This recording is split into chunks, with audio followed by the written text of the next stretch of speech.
இப்போ எனக்கு தெரிஞ்ச ஒரு முருகன் கோவிலில் 2 துவாரபாலகர் இருக்கு.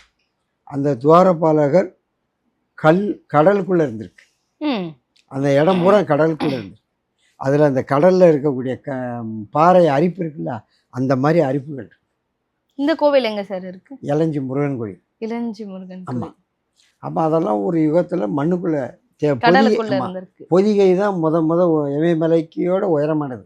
அந்த மலை கடலுக்குள்ளே இருந்து வெளியே வந்திருக்கு. கடலில் உள்ள சிப்பி அந்த மலையில் இருக்கும். அதோடு சேர்ந்து அந்த இளஞ்சி முருகன் கோவில் கடல் கோள் கொண்ட மலை. அந்த அங்கே உள்ள அகசியரால் வணங்கப்பட்ட சிவலிங்கம் வந்து பானலிங்கம். பானம்னா மணல். மணலில் இருந்து வில்வ பால் எடுத்து, வில்வ மரத்து பால் எடுத்து ரெண்டையும் சேர்ந்து செய்யக்கூடியது பானலிங்கம். அப்படி தான் அவர் வழிபாடு பண்ணியிருக்கார். இப்போ அந்த லிங்கத்துக்கு கவசம் கிடையாது, இந்த அபிஷேகம் கிடையாது. அதனால் வெள்ளி கவசம் போட்டு வச்சுருப்பாங்க. அதுக்கு முன்னாடி இருக்கக்கூடிய துவாரபாலகர் வந்து மேலே பார்த்தோன்னா பொடி அரிப்புகள் இருக்கும்.